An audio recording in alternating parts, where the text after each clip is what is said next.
Hello student, आप सभी का फ्रेश क्लासेस में स्वागत है। आज हम लोग क्लास 12th में चैप्टर 2 पुष्पित पादपों में लैंगिक चयन पर आगे चर्चा करने वाले हैं। हम लोग पूरा 100% नीट का हम बेहतर से बेहतर स्कोर कर सके, इसके लिए पूरा 100% हम लोग एनसीईआरटी को पढ़ रहे हैं, है ना। किसको पढ़ रहे हैं? एनसीईआरटी को। तो यहां पर सीधी सी बात है कि एनसीईआरटी में हम लोग कहां तक पहुंच चुके थे। हम लोगों की बात संभवतः चल रही थी पॉलन सैक पर। पॉलन माने क्या होता है, सैक माने क्या होता है, आपको बताना है, ठीक है। सैक माने क्या होता है? थैला होता है, याद रखना, ठीक है। तो पॉलन सैक पर बात चल रही थी। पॉलन सैक में एक बार हम लोग समझ लेते हैं पॉलन सैक क्या होता है। जो लघु बीजाणुधानी होती है, जो लघु बीजाणु परागकोश में जो लघु बीजाणुधानी होती है, उसके बाद पॉलन सैक करना होता है। यानी पहले बनेगा परागकोश में लघु बीजाणुधानी, लघु बीजाणुधानी के बाद पॉलन सैक बनता है। यानी हम सीधा कह सकते हैं कि विकसित परागकोश पॉलन सैक रखता है, ठीक है। कैसे बनता पॉलन सैक पिछली क्लास में बात कर चुका हूं। आज हमको बात करना है लघु बीजाणुधानी कैसे बनती है। क्या हमारा टॉपिक रहेगा आज? लघु बीजाणुधानी, है ना। लघु बीजाणुधानी का निर्माण किस तरह से होता है, लघु बीजाणुधानी किस तरह से बनती है। लघु बीजाणुधानी को हम जैसे, अच्छा इसका एक नाम और होता है, किसको कहते हैं? लघु बीजाणुधानी कोष्ठक को बोलते हैं। और लघु बीजाणु किसको बोलते हैं? आप कहोगे सर लघु बीजाणु परागकण को बोलते हैं। सॉरी, किसको बोलते हैं? परागकण को बोलते हैं। तो आज परागकण तभी बनेंगे जब कोष्ठक बनेगा, यानी लघु बीजाणु तभी बनेंगे जब लघु बीजाणुधानी बनेगी। तो सबसे पहले हम परागकण बनाएं या लघु बीजाणु बनाएं, इससे पहले लघु बीजाणुधानी को बनाते हैं। किसको बनाते हैं? लघु बीजाणुधानी को बनाते हैं। समझो क्या होता है। सबसे पहले आपको 4 नाम याद रखने पड़ेंगे। कहोगे सर कौन से 4 नाम याद रखने पड़ेंगे? आपको 4 नाम याद रखने पड़ेंगे। Epidermis,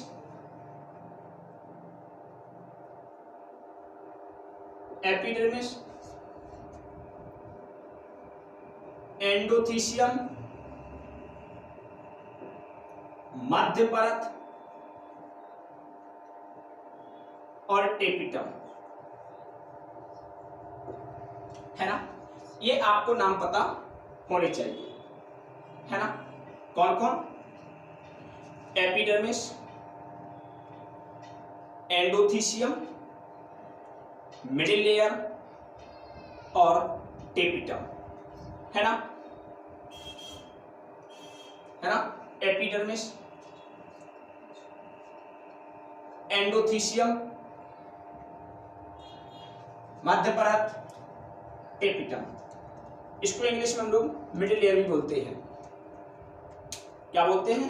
middle layer. बाकी सब आपकी इंग्लिश भी यही है, हिंदी भी यही है। वैसे हिंदी में परिवर्तन होता है, ठीक है। हिंदी में क्या कहते हैं आप लोग एनसीईआरटी में देख सकते हो। और एनसीईआरटी में जो हिंदी टर्म दे रखा है उन्होंने, ये दे रखा है, तो मैं एनसीईआरटी को ही फॉलो करूंगा, क्योंकि जो एग्जाम में आने वाला, नीट एग्जाम में जो आने वाला क्वेश्चन है वो इसी तरह से पूछेगा। एपिडर्मिस, एंडोथीसियम, मध्य परत या मिडिल लेयर और टेपिटम, ठीक है। तो इसलिए क्योंकि क्या होता है, कई इंग्लिश टर्म ऐसे हैं जो हिंदी लैंग्वेज में रख के पूछ लिए जाते हैं, ठीक है। बस इंग्लिश ही होता है, हिंदी में लिख देते हैं, ठीक है। तो अब क्या होता है, 4 ये आपको नाम याद होने चाहिए। क्या है क्या नहीं है अभी मैं आगे चर्चा करूंगा। एपिडर्मिस, एंडोथीसियम और मध्य परत, है ना। सबसे पहले क्या होता है, जब परागकोश का विकास होता है, जब परागकोश का विकास होता है, किसका विकास होता है? परागकोश का, ठीक है। परागकोश का जब सर्वप्रथम विकास होता है, तो सर्वप्रथम जब विकास प्रक्रिया शुरू होती है तो सबसे पहले बनती है एपिडर्मिस। क्या बनती है? एपिडर्मिस। बन गई एपिडर्मिस, है ना? क्या बनती है? एपिडर्मिस। इस एपिडर्मिस के अंदर क्या होता है? एपिडर्मिस के अंदर मेरिस्टेमेटिक कोशिकाएं पाई जाती हैं। क्या होती हैं? ये रही मेरिस्टेमेटिक कोशिकाएं। हिंदी में इनको विभाज्योतक कोशिकाएं कहते हैं। लगातार विभाजित होने की पॉसिबिलिटी होती है इनके पास। तो ये मेरिस्टेमेटिक सेल पाई जाती है। क्या पाई जाती है? मेरिस्टेमेटिक, है ना?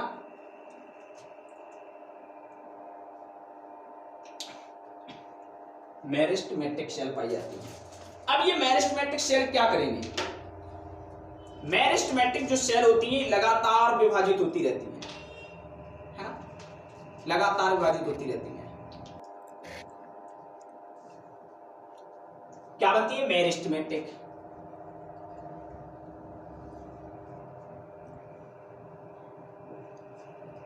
मेरिस्टेमेटिक, है ना? तो मेरिस्टेमेटिक सेल जो बनती हैं, चलो ऊपर लिखता हूं,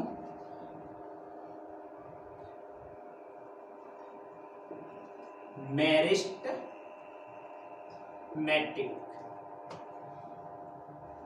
सेल। कौन सेल बनती है? मेरिस्टेमेटिक सेल बनती है। अब इन मेरिस्टेमेटिक सेल में लगातार विभाजन जारी रहता है। यहां समुद्र दिख नहीं रहा होगा यहां पे।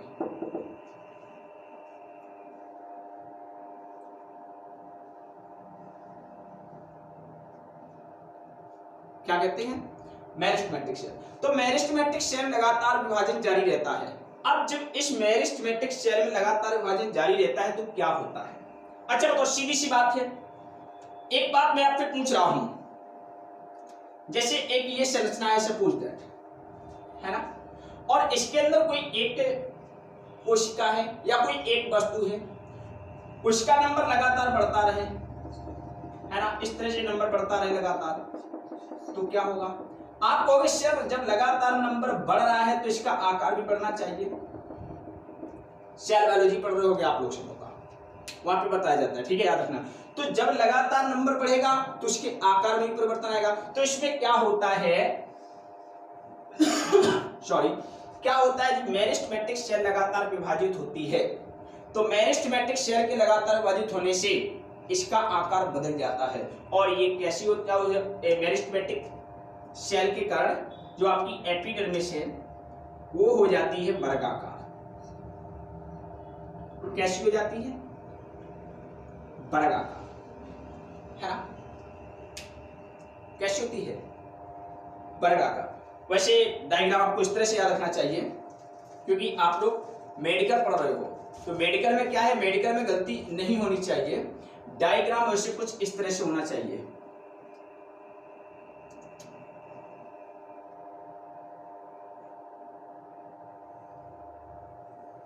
इस तरह से कुछ होता है, ठीक है, ठीक है। तो इसको मैं समझाने के बाद बताऊंगा, याद रखना, ठीक है। क्योंकि ये डायग्राम मैं आपको इसलिए बताऊंगा क्योंकि एनसीईआरटी में जब मेडिकल एग्जाम में जाओगे तो आपको इस तरह का डायग्राम मिलने वाला है, ठीक है। तो मैं बताऊंगा कि समझना है आपको, ठीक है। तो क्या होता है, इसके आकार में परिवर्तन होता है और ये अपना आकार बढ़ा लेती है, तो कैसी हो जाती है? वर्गाकार हो जाती है। और इसमें इसके अंदर कौन सी सेल अभी भी उपस्थित है? आप कहोगे सर इसके अंदर मेरिस्टेमेटिक सेल उपस्थित है ना? मेरिस्टेमेटिक सेल अभी भी उपस्थित है ना? बात समझ में आ गई? अब क्या होता है, इतना सब कुछ हो गया, अब क्या होता है, जिसमें मेरिस्टेमेटिक सेल जो होती है, सुनना बड़े ध्यान से, इसमें जो मेरिस्टेमेटिक सेल होती है उसमें से जो कॉर्नर की सेलें होती हैं, कौन वाली? जो कॉर्नर वाली सेल होती है वो अपने आप को आर्चिस्पोरियल सेल बदलती है। किसमें बदलती है? आर्चिस्पोरियल सेल। जैसे ये सेल नहीं, इसने बना लिया आर्चिस्पोरियल सेल बन गई, इस कॉर्नर की भी एक सेल आर्चिस्पोरियल सेल बन गई, इस कॉर्नर पर भी एक सेल आर्चिस्पोरियल सेल हो गई, इस कॉर्नर पर भी एक सेल आर्चिस्पोरियल सेल हो गई।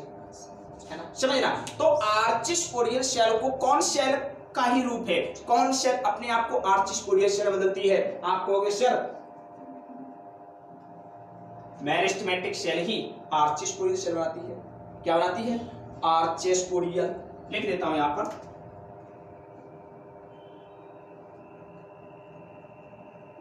आर्चिस्पोरियल सेल क्या बन गई? आर्चिस्पोरियल सेल, है ना। अब जो आर्चिस्पोरियल सेल है वो क्या करेगी? आर्चिस्पोरियल सेल क्या करेगी? अपने आप को दो भागों में विभाजित कर लेगी। आर्चिस्पोरियल सेल अपने आप को दो सेल में विभाजित कर लेगी, दो भागों में विभाजित कर लेगी। कहोगे सर वो क्या बनेगी? ये आर्चिस्पोरियल सेल हो गई। अब ये आर्चिस्पोरियल क्या करेगी? अपने आप को दो सेल में विभाजित करेगी, दो सेल का निर्माण करेगी। एक सेल होगी आपकी पीपीसी, या इसको इस तरह से लिख सकते हो पीपी सेल, और एक होगी आपकी पीएस सेल। कौन होगी? पीएस सेल होगी। अब कहोगे सर एक चीज बताओ, जो पीपीसी है, पीएस सेल है, इसका फुल फॉर्म क्या होता है? बिल्कुल बात ठीक है, आपको पता होना चाहिए।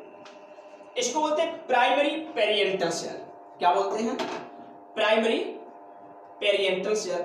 और इसको क्या बोलते हैं? Primary sporogenous cell. बात सुन आ गई?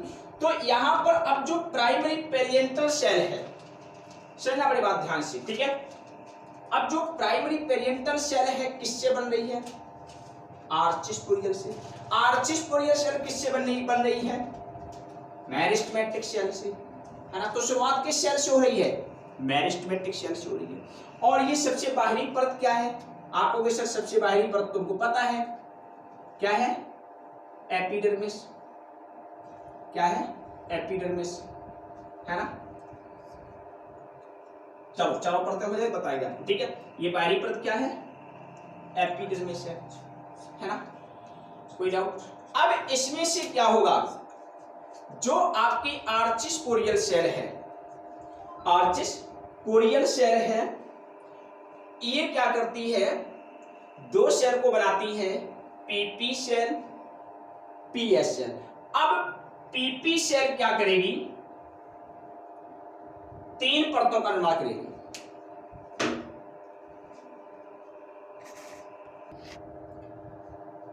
तो क्या होगा? पीपी सेल जो होती है वो तीन परतों का निर्माण करती है।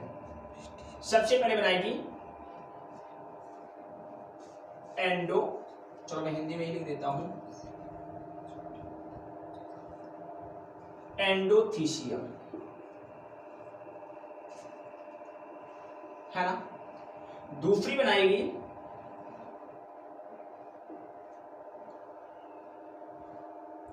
मध्य परत, तीसरी बनाएगी टेपिटम। तो पीपी सेल की बात समाप्त हो गई। अब क्या हुआ कि पीपी सेल ने तीन लेयरों का निर्माण किया, एंडोथीसियम, मध्य परत, टेपिटम। कौन कौन आया? एंडोथीसियम, मध्य परत और टेपिटम। अब क्या होता है? क्या होता है समझने प्रयास करना। अब ये तीन की तीनों परतें क्या करेंगी? लघु बीजाणु धानी का निर्माण करेंगे। किसका निर्माण करेंगी? लघु बीजाणु धानी का निर्माण करेंगे। कैसे करेंगी समझते हैं। क्या होता है? सबसे पहले सर्वप्रथम क्या होता है बताओ सुन। लेयर कौन बन चुकी है? आप कहोगे सर एक लेयर ये बन चुकी जो पहले से ही बन के आ रही है, एपिडर्मिस। कौन है? एपिडर्मिस। तो क्या होगा? एपिडर्मिस सेल सबसे पहले क्या बनी? अब मैं फिगर आपकी एनसीईआरटी का बनाऊंगा पूरा, ठीक है। समझना फिगर कैसे बना, क्या कहानी है, कैसे कोष्टक बने, कैसे पानियां बनी, ठीक है। देखो सबसे पहले आपकी एपिडर्मिस बनती है, ये है ना, इस तरह से क्या बन गई है, एपिडर्मिस। अब क्या हुआ, एपिडर्मिस के अंदर, एपिडर्मिस के अंदर क्या हुआ कि जो आपकी पीपी सेल थी उसने 3 परतों का और निर्माण किया, 3 परतें उसने और बनाई। तो दूसरी कौन बनाई उसने, एंडोथीसियम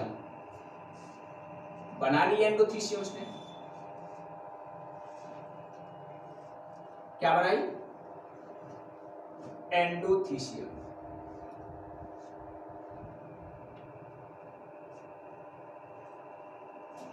है ना, कौन सी परत बनाई उसने, एंडोथीसियम। उसके बाद उसने कौन बनाई, मध्य परत। कौन बनाई, मध्य परत। और उसके बाद उसने क्या बनाई,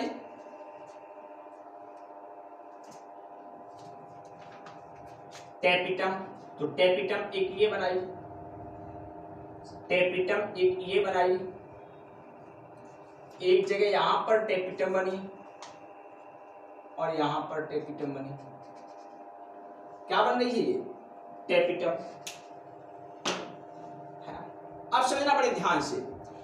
अब इसमें कहोगे सर हमको 4 परतें कहां दिख रही हैं, तो सबसे बाहर की तरफ आपकी हो गई ये वाली परत, इसको क्या बोलेंगे, इसको बोलेंगे एपिडर्मिस। चलो मैं, हाँ इधर देखिएगा, इधर ही नाम कर रहा हूं, ये हो गई आपकी एपिडर्मिस। ठीक है, ये आपकी कौन परत हो गई, एंडोथीसियम। कौन हो गई, एंडोथीसियम। और इसके बाद ये परत कौन सी हो गई, है ना,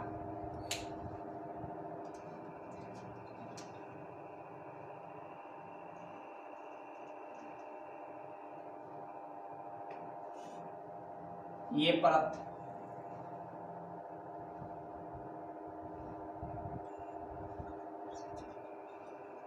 ठीक है, ये हो गई आपकी मध्य परत। कौन हो गई, मध्य परत। और सबसे अंदर आपकी कौन हो गई, टेपिटम। क्या बन गई, टेपिटम। तो यहां पर 4 परतें बन रही हैं। कितनी परतें बन रही हैं, 4। सबसे बाहर एपिडर्मिस, किसने बनाया, पहले से प्रेजेंट थी। उसके अंदर एंडोथीसियम, किसने बनाया, प्राइमरी पेरिएंटल सेल ने। उसके अंदर कौन है, मध्य परत, किसने बनाया, प्राइमरी पेरिएंटल सेल ने। और सबसे अंदर कौन है, आपको टेपिटम, किसने बनाया, प्राइमरी पेरिएंटल सेल ने। यानी कहने का मतलब है कि यहां पर 3 परतों को तो प्राइमरी पेरिएंटल सेल बना रही है, और एक जो परत है वो पहले से उपस्थित है। तो नंबर 1 ये हो गई आपकी, नंबर 2 ये हो गई आपकी, नंबर 3 ये हो गई आपकी, और नंबर 4 ये हो गई आपकी। तो 4 परतें होती हैं।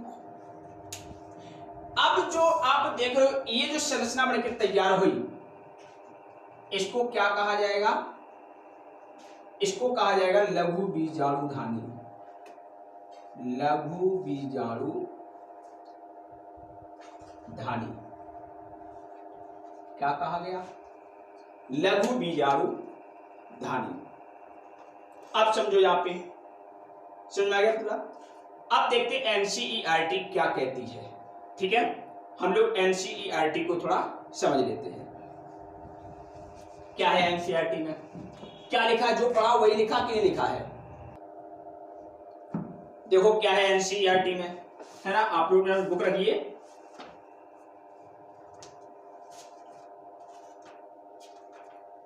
आप लोग आ जाइए पेज नंबर 22। ठीक है, देखो क्या है इसमें, अब मैं इसको पढ़ता हूं, समझना एक एक बात क्या लिखा है। लिखा है लघु बीजाणु ध्वनि की संरचना, लघु बीजाणु ध्वनि की संरचना, वही टॉपिक हम पढ़ रहे थे, लघु बीजाणु ध्वनि बना लिया था, ठीक है। अब समझना बड़े ध्यान से, क्या लिख रखा है एनसीईआरटी में, इन्होंने लिख रखा है कि एक अनुप्रस्थ काट में एक प्रारूपी लघु बीजाणु ध्वनि बाहर रूपरेखा में लगभग गोलाई में प्रकट होती है। बिल्कुल बात ठीक है, ये देखो लघु बीजाणु ध्वनि, जो लघु बीजाणु ध्वनि है वो एक गोलाई में होती है, देख रहे हो कि नहीं देख रहे हो, है ना, जो लिखा मैं वही बता रहा हूं आपको, हम लोगों ने अभी पढ़ा, मैं आपको एनसीईआरटी बुक से इसलिए बता रहा हूं, हो सकता है आपको लगे ऐसा तो नहीं कि हम लोग एनसीईआरटी से बाहर चले गए। तो क्या लिखा है इसमें, लगभग गोलाई में प्रकट होती है, यह सामान्यतः 4 भित्तियों से आवृत होती है। बिल्कुल बात ठीक है, 4 भित्तियां कौन हो गई, सबसे पहले आपकी हो गई एपिडर्मिस, है ना, एपिडर्मिस ये रही नंबर 1, इसको मैं लिखता हूं रेड मार्कर, ठीक है, नंबर 1 ये हो गई, नंबर 2 एंडोथीसियम, नंबर 3 मध्य परत और नंबर 4 टेपिटम। तो वही तो लिखा है कि यह सामान्यतः 4 भित्तियों से आवृत होती है। एपिडर्मिस, जिसको हिंदी में बाहर कुछ मैंने कहा था आपकी जो एनसीईआरटी है वहां पर हिंदी को भी दे रखा है, लेकिन हम क्या करता है एग्जामिनर कभी इंग्लिश टर्म को हिंदी पूछ लेता, तो मैंने इसी को लिखा है, ठीक है, जिससे आपको कंफ्यूजन ना हो, ठीक है। एपिडर्मिस, एंडोथीसियम, मध्य परत तथा टेपिटम, देखो वही 4 है कि नहीं है। बाहर की ओर की 3, अब बड़े ध्यान से बात समझो, अब एनसीईआरटी क्या कहती है, अब समझो, मैं आपको समझाता हूं। अब जो ये पढ़ते मैंने कैसे बनी, आपको एक बार मैं रिकॉल करता हूं, फिर एनसीईआरटी पढ़ता हूं, क्या हुआ काम।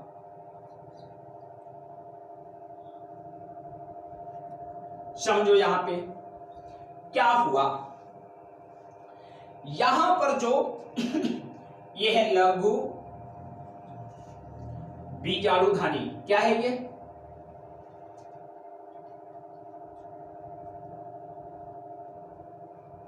लघु बीजाणु ध्वनि।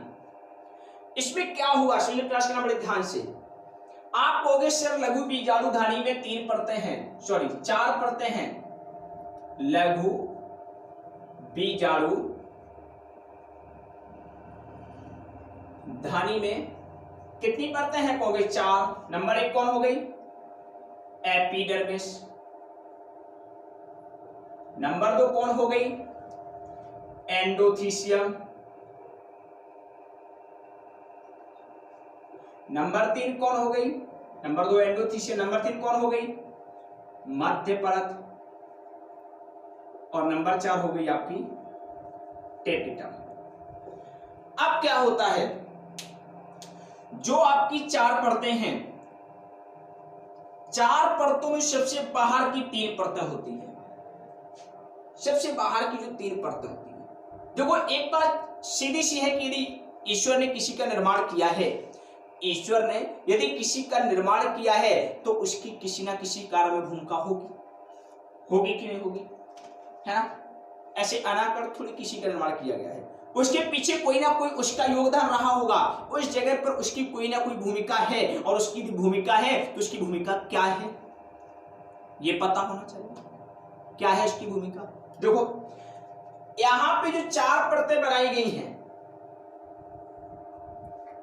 इनकी भूमिका क्या है ये आपको पता होना चाहिए। समझो क्या है, सबसे बाहर की तरफ 3 परतें, एपिडर्मिस, एंडोथीसियम, मध्य परत। जो सबसे बाहर की 3 परतें होती हैं, एपिडर्मिस, एंडोथीसियम, मध्य परत, इनका कार्य होता है सुरक्षा प्रदान करना, सुरक्षा प्रदान करना। ओके सर, किसको सुरक्षा प्रदान करती है, ये लघु बीजाणु को सुरक्षा प्रदान करती है। किसको, लघु बीजाणु यानी परागकण को। और इनका क्या काम है, एक तो काम ये हो गया भाई सुरक्षा प्रदान करोगी, ठीक है, और भी कुछ काम है, और भी कुछ काम है। दूसरा कार्य क्या है? दूसरा काम है इनका परागकोश प्रस्फुटन। परागकोश प्रस्फुटन क्या होता है? चलो मैं देखता हूं फिर बताता हूं। परागकोश प्रस्फुटन में भूमिका निभाती है। अब कहोगे सर परागकोश प्रस्फुटन क्या होता है? देखिए परागकोश प्रस्फुटन में क्या होता है कि परागकोश की, समझना, परागकोश प्रस्फुटन में क्या होता है कि परागकोश की प्रथम बाहर की 3 परतें, प्रथम बाहर की 3 परतें क्या करती हैं? अपने आप को डिस्ट्रॉय करती हैं, है ना। और 3 परतें अपने आप को, है ना, क्या करती हैं? नष्ट करके पराग कणों को मुक्त करती है।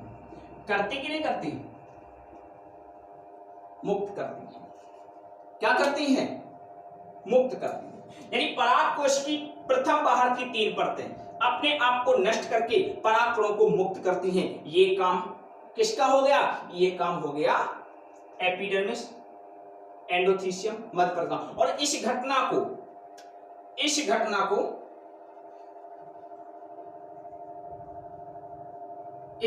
को परागकोश प्रस्फुटन कहते हैं। क्या कहते हैं? परागकोश प्रस्फुटन कहते हैं। तो परागकोश से परागकणों के बाहर निकलने की घटना पराग प्रस्फुटन कहलाती है, परागकोश का प्रस्फुटन।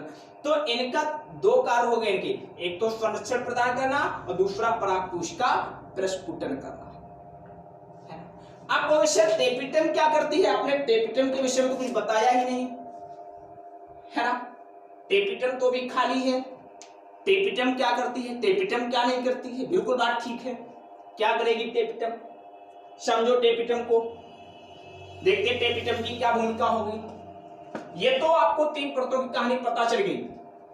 एक तो सुरक्षा प्रदान करना, दूसरा परागकोश प्रस्फुटन में सहायता करना, है ना। अब कहोगे टेपिटम क्या करती है? चलो देखते टेपिटम क्या करती है। टेपिटम का कार्य होता है, सुनना बड़े ध्यान से, क्योंकि अधिकांशतः क्वेश्चन जो आते हैं एग्जाम में वो टेपिटम पर ही आते हैं। किस पर आते हैं? टेपिटम पर ही आते हैं। अब टेपिटम क्या करती है? टेपिटम लघु बीजाणु को, यानी परागकणों को, टेपिटम परागकणों यानी लघु बीजाणु को पोषण प्रदान करती है। क्या करती है? पोषण प्रदान करती है। पोषण प्रदान करती है। करती है कि नहीं करती है? अब ये जो टेपिटम है परागकणों को पोषण प्रदान करती है, लेकिन प्रॉब्लम एक है। क्या प्रॉब्लम? चलो, प्रॉब्लम ये है कि जो ये परागकोश है, ये पूरा क्या है? परागकोश है। परागकोश के अंदर लघु बीजाणुधानी है ये, और लघु बीजाणुधानी के अंदर होते हैं लघु बीजाणु परागकण। क्या होते हैं? परागकण होते हैं। होते परागकण की नहीं होते? आप कहोगे हाँ सर परागकण तो होते हैं, लघु बीजाणु होते हैं। अब क्या हुआ कि अब एक दिमाग में क्वेश्चन आता है कि सर ये बताओ कि जो लघु बीजाणु धानी के अंदर जो लघु बीजाणु है, लघु बीजाणु धानी के अंदर जो लघु बीजाणु हैं, ये तो संख्या में बहुत है। बिल्कुल बात ठीक है।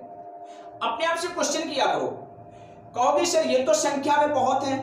अभी मेरी बात सुनो, फिर मैं एनसीईआरटी पढ़ के बताऊंगा। आप कहोगे संख्या में जब बहुत है तो इनको भोजन की रिक्वायरमेंट भी अधिक होगी, हाँ, बिल्कुल बात ठीक है। फिर दिमाग में क्वेश्चन आता है कि सर ये बताओ, जब ये संख्या में बहुत है, भोजन अधिक से अधिक मात्रा में चाहिए, तो फिर इतना भोजन क्या टेपिटम देने में सक्षम है?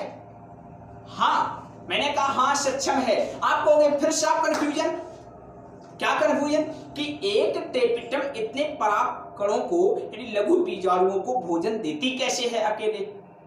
बिल्कुल बात ठीक है। अब मेरी बात समझो, यहां पे क्या होता है, समझना मेरी बात बड़े ध्यान से। क्या होता है, आप लोग भोजन करते क्यों हो? क्यों करते हो आप लोग भोजन? आप कहोगे सर मैं तो भोजन इसलिए करता हूं जिससे मुझे पर्याप्त ऊर्जा मिल सके। बिल्कुल बात ठीक है। हमारा विकास हो सके। बिल्कुल बात ठीक है।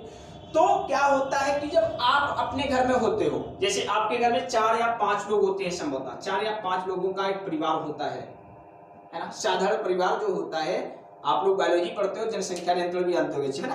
तो 4-5 लोगों का बेहतर अति उत्तम परिवार माना जाता है ना? तो क्या होता है, 4-5 लोग होते हैं एक घर में। अब उस घर में भोजन बनाने के लिए कौन भूमिका निभाता है? कोई माता जी निभाती है। बिल्कुल बात ठीक है ना? 4-5 लोग थे, आराम से माता जी भोजन बनाया करती थी।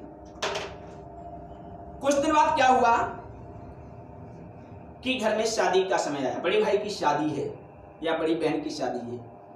अब कहा गया एक बात बताओ कि क्या कैसा करो, कैसा करें कि शादी जब होने को है तो कन्फर्म है कि शादी में इनकी संख्या बढ़कर कितनी हो जाएगी? 1000 या 500 हो जाएगी, है ना? और माता जी से कहा गया तुम ऐसा करना, शादी है, शादी में तुम खाना बना देना। माता जी ने कहा नहीं, मैं नहीं इतने लोग खाना बना पाऊंगा। माता जी ने मना कर दिया। मतलब माता जी अभी 4-5 लोगों को नित्य प्रति भोजन बनाती हैं, लेकिन जब उन्हीं का नंबर बढ़ गया, जब उनका नंबर बढ़ गया तब माता जी ने मना कर दिया। क्यों मना कर दिया? क्योंकि अब भोजन माता जी को अकेले बनाना है, करना किनको है? कई सारे लोगों को भोजन करना है। तो अब क्या हुआ, अब पिताजी ने कहा ऐसा करो, तुम भोजन नहीं बना पाओगे तो कोई बात नहीं, अब भोजन बनाने के लिए हम भोजन बनाने वालों की संख्या बढ़ाते हैं। भोजन बनाने के लिए हम उन लोगों की संख्या बढ़ाएंगे जो भोजन बनाएंगे, अर्थात हम हलवाई को बुलाएंगे। तो हलवाई क्या करेगा? वो लगभग 8-10 लोगों को लेकर आएगा, है ना? इसके बाद हमारे गांव में क्या होता है, हमारे गांव में आप लोगों ने देखा होगा, बड़े ध्यान से सुनना, हमारे गांव में आप लोगों ने देखा होगा कि 8-10 तो ये होते हैं, इसके बाद 15-20 लोग गांव के भी सहयोग करते हैं। जैसे जब विवाह या शादी का कार्यक्रम होता है तो कुछ लोग कहते हैं चलो भाई ऐसा करना है, देखो सबसे कठिन काम है भोजन का। तो उसमें क्या होता है, कोई सब्जी लेने जाता है मार्केट से, कोई सब्जी को छीलता है, कोई क्या करता है कि सब्जी का पूरा अरेंज करता है, किसको क्या किसकी कब रिक्वायरमेंट है इसकी सबकी व्यवस्था देखता है। हलवाई क्या करेगा, वो अपनी जगह एक जगह पर रसोई तैयार करेगा। यानी कहने का मतलब है उस भोजन को बनाने में अकेले लगभग 30 लोग लग रहे हैं, 32 लोग। संख्या बढ़ी, किसकी संख्या बढ़ी? जो लोग भोजन बनाने वाले उनकी संख्या बढ़ी। क्यों संख्या बढ़ी? क्योंकि भोजन करने वाले काफी लोग आ रहे हैं। तो कहने का मतलब यह है कि यदि आप भोजन करने वालों का नंबर बढ़ाओगे तो भोजन बनाने वाले का भी नंबर बढ़ना चाहिए। चाहिए कि नहीं चाहिए? अब प्रॉब्लम एक आ गई, कहोगे सर आप तो कह रहे हो कि टेपिटम एक है ना, एक लेयर होती है, परागकण का नंबर काफी ज्यादा होता है, तो फिर टेपिटम का भी नंबर ज्यादा होना चाहिए। नहीं, तो फिर क्या होगा समझो। अब हम इस बात को रखते हैं आपके टेपिटम की तरफ। क्या होता है टेपिटम को अपने आप को विकसित करने के लिए, अपने आप को बेहतर तरीके से विकसित कर सके, कौन? परागकण, लघु बीजाणु विकसित कर सके, इसके लिए उसको भोजन की रिक्वायरमेंट होती है। भोजन का प्रबंध करती है टेपिटम। कौन करती है? टेपिटम करती है। अब टेपिटम क्या करेगी, सुनना मेरे बड़े ध्यान से। टेपिटम क्या करेगी कि टेपिटम को पता है, क्या पता है कि भोजन के लिए अधिक से अधिक मात्रा में पोषक तत्व कब कराने पड़ेंगे? पोषक तत्व में प्रोटीन भी होगा, अन्य आवश्यक तत्व भी होंगे। तो अब ये कहां से आएंगे? आप बड़े ध्यान से सुनना। अधिक से अधिक मात्रा में हमको प्रोटीन चाहिए। क्या चाहिए? प्रोटीन चाहिए। प्रोटीन को बनाने के लिए हमको आरएनए चाहिए, और क्या चाहिए? राइबोसोम चाहिए। राइबोसोम, क्योंकि प्रोटीन का प्रतिशत ज्यादा है, रिक्वायरमेंट ज्यादा है, तो इसलिए जब अधिक से अधिक प्रोटीन बनाना होता है तो अधिक से अधिक आरएनए हो, अधिक से अधिक राइबोसोम हो। आरएनए को कौन बनाएगा? अधिक से अधिक डीएनए हो। राइबोसोम को कौन बनाएगा? अधिक से अधिक केंद्रिका हो। क्या हो?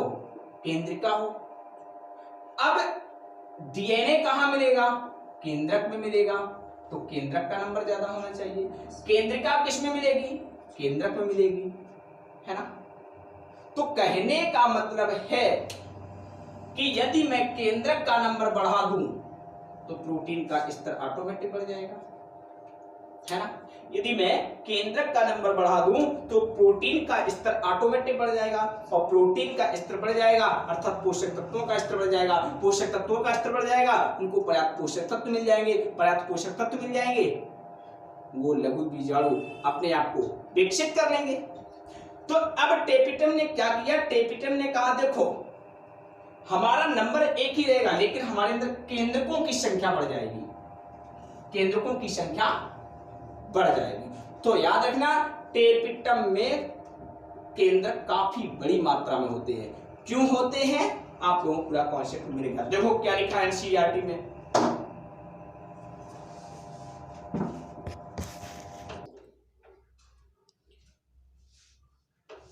इसकी सबसे आंतरिक परत टेपिटम होती है। कौन होती है? टेपिटम होती है। तो पहले 3 परतों के कार्य देखते, जो देखे क्या वही लिखा, क्यों लिखा है? बाहर की ओर की 3 परतें संरक्षण का कार्य करती हैं। मैंने बताया कि सुरक्षा करती हैं। किसकी सुरक्षा करती हैं? लघु बीजाणु की सुरक्षा करती हैं। तथा पराग कोश के प्रस्फुटन में कर परागकण अवमुक्त करती हैं। समझ में आ गई? 3 परतें। ये जो 3 परतें हैं ये पराग कोश प्रस्फुटन करके परागकण को बाहर निकालती, एक कार्य हो गया, और दूसरा कार्य हो गया संरक्षण करती है। आगे क्या लिख रखा है? इसकी सबसे आंतरिक परत टेपिटम होती है। ये टेपिटम हो गई। अब टेपिटम पर बात करते क्या है? यह विकासशील परागकणों को पोषण देती है। पता चल गया? कोई डाउट? आगे क्या लिख रखा है? टेपिटम कोशिका सघन जीव द्रव्य यानी साइटोप्लाज्म से भरी होती, और सामान्यतः एक से अधिक केंद्रक युक्त होती। बिल्कुल बात ठीक है। केंद्रक अधिक से अधिक क्यों होते हैं? आपको पता चल गया, है ना। अधिक से अधिक प्रोटीन बनानी पड़ेगी, जिससे कि अधिक से अधिक पोषक तत्व बन पाए। अधिक से अधिक प्रोटीन के लिए अधिक से अधिक आरएनए और राइबोसोम चाहिए। अधिक से अधिक राइबोसोम और आरएनए के लिए डीएनए और केंद्रिका चाहिए। अधिक से अधिक डीएनए केंद्रिका अधिक से अधिक केंद्रक में मिलेगी। तो वही हो गया यहाँ पे, ठीक है। आगे क्या लिखा रखा है? एक टेपिटम कोशिका द्विकेंद्रकी बन सकती है। हाँ, द्विकेंद्रकी भी हो सकती है, और यहां पर बहुकेंद्रकी भी लिख सकते हो। बहुकेंद्रकीय कैसी होती है? बहुकेंद्रकीय। तो मैंने जो अभी तक आपको बताया वो पूरा 100% एनसीईआरटी था। मैंने आपको समझा दिया और पूरा एनसीईआरटी में पढ़ के बता दिया है। अब इसके बाद हम लोग जो कल का टॉपिक पढ़ेंगे उसमें होगा लघु बीजाणु जनन। क्या होगा? लघु बीजाणु जनन। लघु बीजाणु जनन अर्थात परागकण का निर्माण। आप कहोगे सर आपने बना दिए, मैंने आपको इस समझाने के लिए बना दिए थे परागकण, ठीक है। वैसे वास्तव में परागकण कल बनकर तैयार होंगे आप लोगों, ठीक है। तो कहने का मतलब क्या है कि हम लोग समझ गए कि कोष्ठक में लघु बीजाणु धानी किस प्रकार बनती है और किस लेयर का क्या योगदान होता है, कितनी लेयरों से आवृत होती है। आप लोग पढ़ते रहिए। यदि आपको एनसीईआरटी में कोई डाउट है तो कमेंट करके पूछ सकते हैं। धन्यवाद।